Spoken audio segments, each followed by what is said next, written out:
Subscribe کیجئے ہمارے channel شاہد رضا اشرفی official کو اور بیل آئیکن کو پریس کیجئے جس سے آپ کو نئے نئے ویڈیو کی نوٹیفیکیشن ملتی رہے۔ تو ناظرین السلام علیکم ورحمۃ اللہ وبرکاتہ۔ آج کا بیان حضرت سید امین القادری کا بیان رہے گا، بہت خاص بیان ہے جس میں جانیں گے کہ 3 لوگوں کی دعا اللہ تعالیٰ ہر وقت قبول کرتا ہے۔ تو وہ کون 3 لوگ ہیں؟ تو پورا بیان ضرور سنیں اور اس پر عمل بھی کریں۔ تو چلیے بلا تاخیر پورا بیان ضرور سنیں۔ امام حمیدی، یہ حمیدی وہ ہے کہ امام بخاری جیسا محدث جس سے حدیث لیتا ہے، وہ اپنی کتاب میں لکھتے ہیں، ذرا دل کے کانوں سے سننا، بہت توجہ سے سننا امام حمیدی کا قول۔ اپنی کتاب میں امام حمیدی لکھتے ہیں کہ حضرت یعقوب علیہ السلام کی حضرت یوسف علیہ السلام سے نصف صدی کے بعد ملاقات ہوئی۔ کتنی؟ نصف صدی کے بعد۔ اور یعقوب علیہ السلام کتنا پیار کرتے تھے یوسف علیہ السلام سے، آپ نے سنا ہوگا۔ روتے روتی آنکھیں خشک ہو گئی، آنکھوں کی بینائی چلی گئی حضرت یعقوب علیہ السلام۔ لیکن جب نصف صدی کے بعد یوسف علیہ السلام سے ملنے کے لیے آئے، حضرت یوسف مصر کے بادشاہ بن چکے تھے، کئی بیٹوں کے باپ بن چکے تھے۔ جب حضرت یعقوب علیہ السلام ملاقات کے لیے آئے، امام حمیدی لکھتے ہیں، اور اس کو نقل کرنے والے علامہ ابن الجوزی ہے، اللہ اکبر۔ امام حمیدی کہتے ہیں حضرت یعقوب علیہ السلام جب یوسف علیہ السلام سے ملنے آئے تو تقریباً کم و بیش 50 سال کے بعد باپ بیٹے کی ملاقات ہو رہی تھی۔ حضرت یوسف باپ کی محبت میں اتنا گم ہو گئے کہ حضرت یوسف علیہ السلام کھڑے رہنا بھول گئے۔ اللہ نے یوسف پر وحی نازل فرمائی، یوسف تو باپ کے احترام میں کھڑا نہ ہوا، آج کے بعد تیری پشت میں جتنے بچے پیدا ہوں گے ہم کسی کو نبوت عطا نہیں کریں گے، ہم کسی کو نبوت عطا نہیں کریں گے۔ حضرت یوسف علیہ السلام سے اس سے پہلے جتنی اولاد ہوئی اللہ نے سب کو نبوت عطا فرمائی۔ اس واقعے کے بعد آپ اندازہ تو کریں، حضرت یوسف علیہ السلام اٹھ کر کھڑے نہیں ہوئے، اور اس واقعے کو سرکار غریب نواز رضی اللہ تعالیٰ نے بھی بیان فرمایا۔ حضرت محبوب الہی نے بھی اس کا تذکرہ کیا، حشت بہشت اس کے لیے آپ اٹھا کر کے دیکھ سکتے ہیں۔ میرے پیارے آقا صلی اللہ علیہ وسلم کے پیارے دیوانوں، یوسف جیسا نبی ہو، اپنے والد کے لیے سستی کی وجہ سے نہیں، غفلت کی وجہ سے نہیں، وہ پورے محبت میں اتنے ڈوب گئے کہ باپ کے لیے کھڑے نہ ہوئے۔ اسی لیے بزرگان دین فرماتے ہیں اگر ماں باپ موجود ہو اب وہ کھڑے ہو تو تمہارے لیے بیٹھنا بے ادبی ہے۔ یہاں تک فرمایا گیا، اللہ اکبر، موت امام مالک کا درس ہو رہا تھا، ایک محدث درس دے رہے تھے، اتنے میں وہ محدث اچانک درس چھوڑ کر کے اٹھ کر کے کھڑے ہو گئے، اور تھوڑی دیر کے بعد پھر بیٹھ کر درس شروع کیا۔ لوگوں نے کہا آپ جو ہے درس چھوڑ کر کے اٹھ گئے جبکہ آپ کا معمول نہیں۔ فرماتے ہیں میں نے دیکھا میری ماں کھڑی ہو گئی تو میں بھی کھڑا ہو گیا، میری ماں بیٹھ گئی تو میں بھی بیٹھ گیا، کیونکہ اللہ نے یہ جو نعمت دی ہے وہ میری ماں کے احترام کے صدقے میں عطا فرمائی۔ بزرگوں کے احترام کا حال یہ ہے، فرمایا گیا ماں باپ کھڑے ہوں اور بیٹھ جانا یہ بے ادبی ہے، ماں باپ نیچے بیٹھے اولاد اوپر بیٹھے یہ بے ادبی ہے، اور جو ایسا کرتا ہے اس کا نام بے ادبوں میں لکھا جاتا ہے، اس کا نام نافرمانوں میں لکھا جاتا ہے۔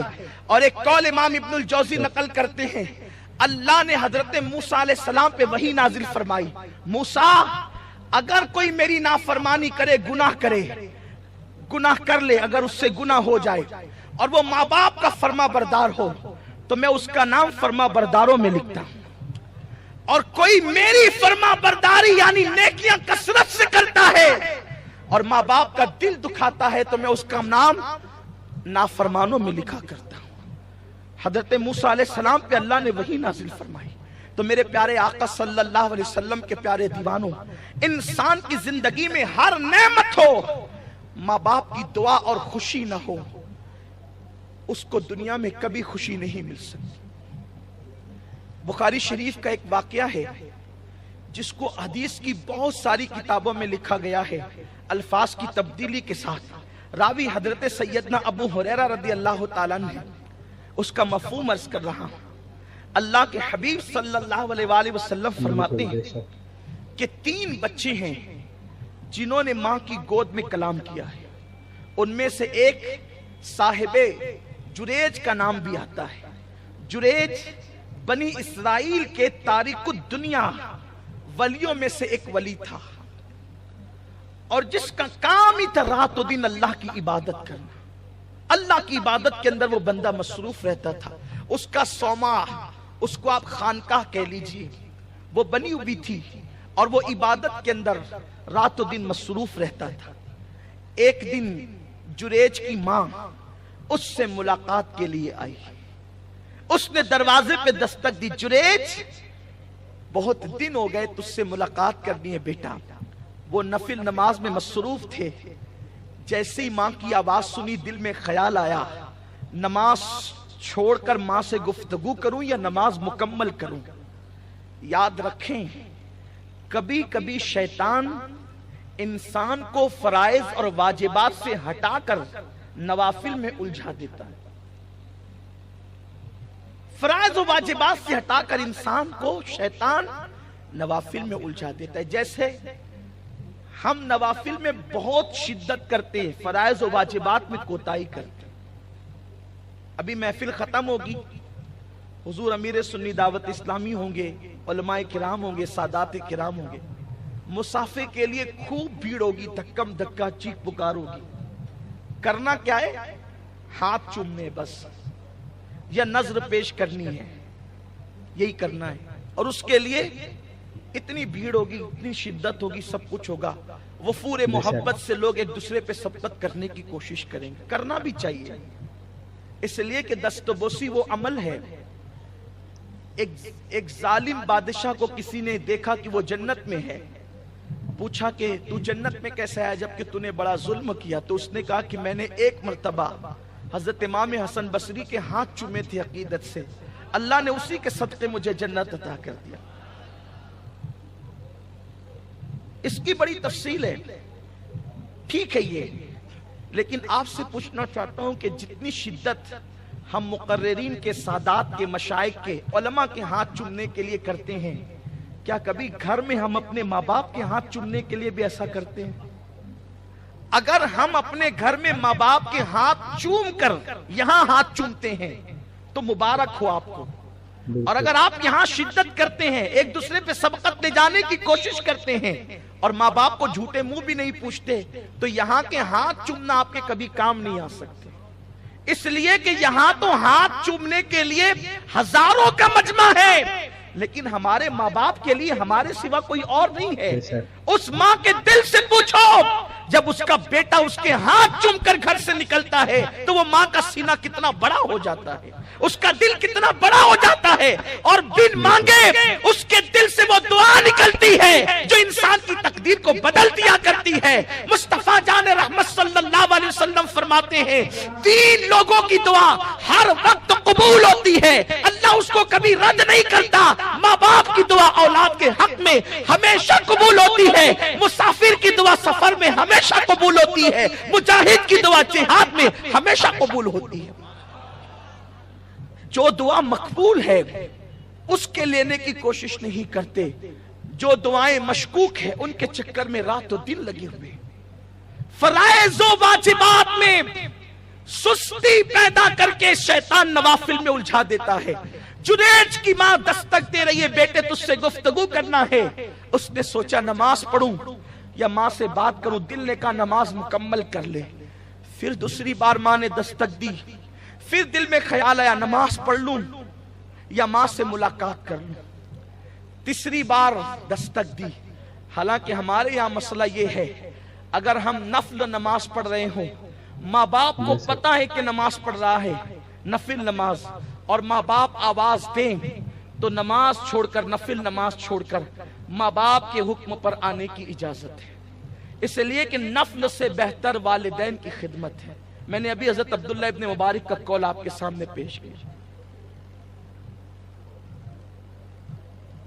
اس نے بار بار یہ سوچا، ماں پکار رہی ہے نماز مکمل کروں یا ماں سے گفتگو کروں۔ ماں 3 مرتبہ دستک دے چکی، ماں تھی، جس کی محبت کو ٹھیس پہنچتی ہے نا، پھر وہاں سے جتنی جلدی دعا نکلتی ہے اتنی جلدی پھر بد دعا بھی نکلتی ہے۔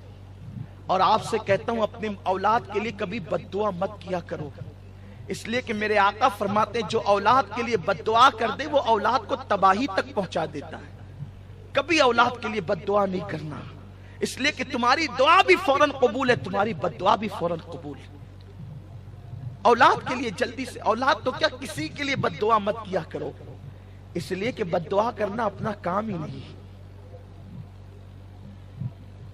ماں نے کہا جنید تجھے مجھ سے ملنے کے لیے ٹائم نہیں ہے اور تو میرا چہرہ دیکھنا نہیں چاہتا، اس وقت تک تو مرے گا نہیں جب تک کہ تو کنجریوں کا چہرہ نہ دیکھ لے، جب تک تو فاحشہ عورتوں کے ہاتھوں ذلیل نہ ہو جائے اس وقت تک تجھے موت نہ آئے گی۔ جریج نے یہ جملے سنے، نماز مکمل کی، دروازہ کھولا تو ماں جا چکی تھی، ماں رخصت ہو چکی تھی، دروازہ کھلا ہوا تھا۔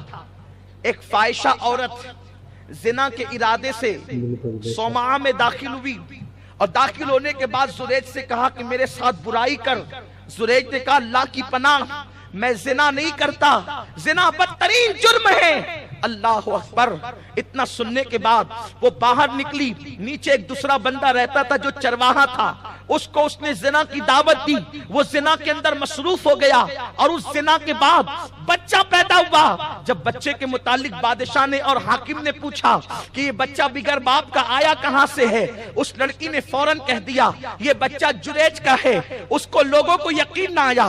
حاکم نے بادشاہ نے پوچھا وہی جریج جو تاریخ الدنیا کہلاتا ہے، جو بنی اسرائیل کا برگزیدہ بندہ کہلاتا ہے؟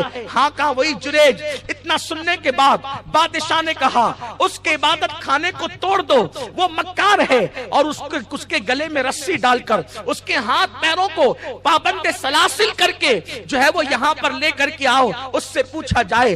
لوگ غصے میں تھے اس لیے کہ جن سے عقیدت ہوتی ہے ان کے جرم پر سخت نفرت بھی ہوتی ہے۔ لوگوں نے اس کا عبادت خانہ توڑ دیا، اس کو خوب مارا، اور جب مارتے مارتے تھک گئے تو اس کے بعد اس کو پابند سلاسل کر کے اس کے ہاتھ پیر کو باندھ کر کے جب بادشاہ کی طرف لانے لگے، وہ کنجریاں سب سامنے کھڑی ہوئی تھی۔ جریج کی نظر ان پہ پڑی، ابھی جریج کو پتا نہیں تھا کہ معاملہ کیا ہے۔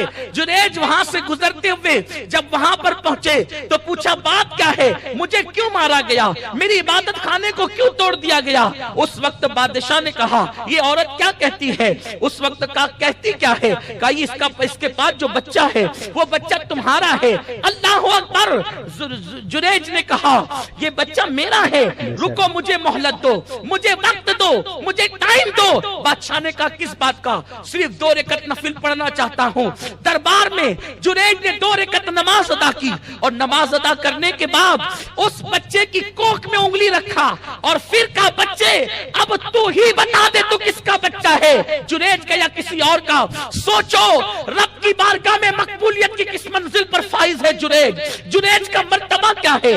جریج کا مقام کیا ہے؟ جیسے کوک میں انگلی رکھی بچہ بول پڑا جریج پاک ہے اور میں فلاں چرواہے کا بچہ ہوں۔ اس ماں نے اس کے ساتھ منہ کالا کیا ہے۔ اللہ اکبر۔ اتنا سننا تھا جریج کی یہ کرامت دیکھ کر کوئی پیر چوم رہا ہے، کوئی ہاتھ چوم رہا ہے۔ اب بادشاہ کہتا ہے ہم تیرا عبادت خانہ سونے کا بنوا دیں گے۔ جریج کو مسکراہٹ آئی اور تھوڑی دیر کے بعد آنکھوں میں آنسو آ گئے۔ کہا کس بات پہ مسکرائے، کس بات پہ آنکھوں میں آنسو آئے؟ کہا مسکراہٹ اس بات پر ہے کہ تم میرے لیے سونے کا عبادت خانہ بنوانا چاہتے ہو، لیکن رونا اس بات پر ہے دراصل یہ میرے ساتھ جو کچھ ہوا ہے ان کنجریوں کا قصور نہیں ہے، قصور میرا اپنا ہے۔ کہا کیا قصور ہے؟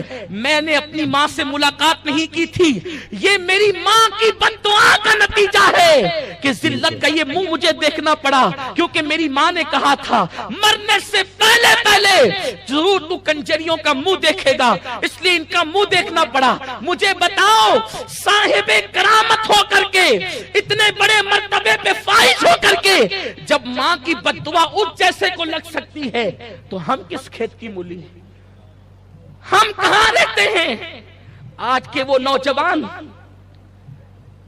جس مذہب کے اندر ماں باپ کی اجازت کے بغیر نفل حج کرنے کی اجازت نہیں، آج ماں باپ منع کرتے ہیں شراب نہیں پینا، شراب کے اڈوں تک جا رہے، جوا نہیں کھیلنا، جووں کے اڈوں تک جا رہے، پسند کی شادی نہیں کرنا، لڑکیوں کی محبت میں اتنے ڈوب گئے کہ 2 گھنٹہ ان لڑکیوں سے ناجائز گفتگو کرتے ہیں۔ ماں گھر میں بیٹھتی ہے، میرا بیٹا آ کر ایک مرتبہ ماں تو کہے گا۔